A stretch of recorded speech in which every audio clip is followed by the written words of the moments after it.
Hey, I'm Dr. Geoffrey, board certified emergency medicine physician, but most importantly, I am a crisis and split second decisions expert. Thank you for joining me today. In today's video, you will learn how many steps are there in the decision-making process. How many steps are there in the decision-making process?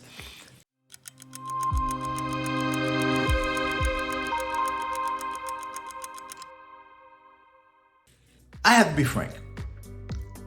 It depends. Depends on what your industry is, what area you are in, even what area of the country you're in.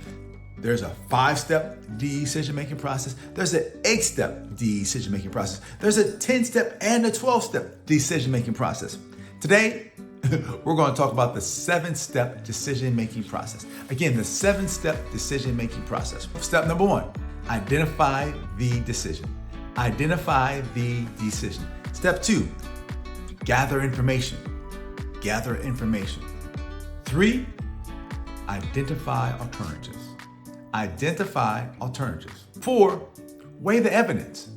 Weigh the evidence. This leads us back to our previous video. In other words, you have to look at it rationally, and you must control your emotion. And we learned in the previous video that most of that takes place in the prefrontal cortex. And often there's a lot of training that goes on so that you become very good at your decision-making process. Going to number 5, choose among the alternatives. Choose among the alternatives.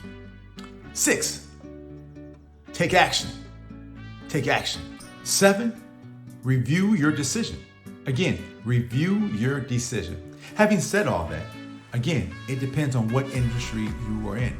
If you are in a fast-paced industry where you have a lot of rapid turnover of information, you've got to make split-second decisions, you may have a 3-step process or even a 4-step process. But if you are in an industry where you have a little more time, there's less of a time constraint, and perhaps the consequences are not as big, you may use the 7-step process that we just talked about, or you may even have a 12-step process. But here's what I know, being a split-second decisions expert as well as a crisis management expert. Whatever your process is, whatever you develop, keep it short, keep it simple. I would start with this 7-step process that I just talked about. A, if you found this video helpful, be sure to hit the subscribe button and join me in my next video. What is a decision-making model? What is a decision-making model?